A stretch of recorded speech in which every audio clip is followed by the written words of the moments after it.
except this one. His smile widened when he caught sight of her.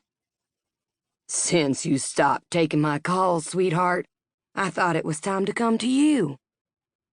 He spread his arms wide to encompass both Journey and Anderson. "Things are changing here at Kingdom Corp." Journey forced her hands to relax. It didn't matter what he said or her reaction to it. The only thing that mattered was the truth. And the truth was that her mother would throw herself on a literal sword before she let her estranged husband anywhere near her company. He was bluffing. He had to be. "You don't have a say when it comes to Kingdom Corp. It's our mother's company." Or it had been. It belonged to Journey and Anderson and their older two siblings now. "She gave it to us when she left town." The paperwork still hadn't been completed because of all the red tape, but that didn't change anything. It shouldn't change anything. Elliot smiled. "Actually, the company isn't hers to give." Her stomach twisted in knots, the knots growing thorns when Anderson didn't immediately jump in to contradict her father. The walls inched closer, the large room morphing into something too tight and close and cramped to fit 3 people. Not enough air.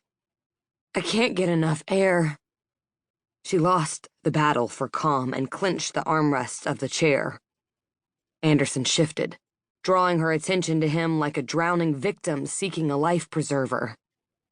His blue eyes, so similar and yet so different from their father's, held rage and regret. "Unfortunately, he's telling the truth. It appears the Bancroft family helped fund the initial seed money that got Kingdom Corp off the ground. Elliot stood as a silent partner while our mother ran the company, but he's technically in possession of 20% of the company's shares. Quadruple what she and her 3 other siblings held individually."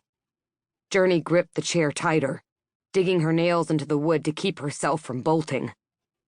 "Damn you, Anderson. You had to know this before today. Why didn't you tell me?" "Mother signed over her shares to you. That should put you firmly as the main shareholder with 25%. If anything, Elliot's smile widened. "Her shares have to, by contract, be divided equally among our children. That puts each of you at 10% and leaves me as main shareholder. No, sweetheart. You won't get rid of me that easily. I'm here to stay." He shifted ever so slightly, and Journey flinched. Elliot chuckled and crossed over to sink gracefully into the unoccupied chair next to Journey.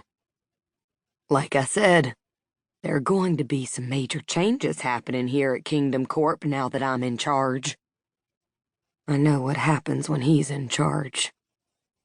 The pressure cooker inside her exploded, forcing her into motion. She had to get out of there, out of the office, out of the building.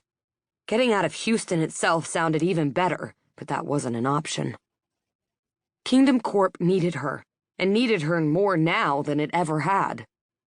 The company was theirs, by right and by blood. She hadn't worked her ass off and bent over backward to meet her mother's every demand just to hand over the reins to Elliot fucking Bancroft.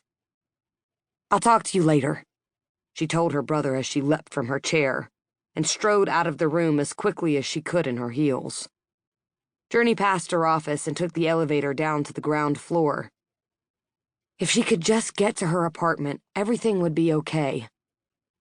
She'd cooked some extravagant recipe that required intense concentration and blocked out all the jumbled thoughts kicking around in her head.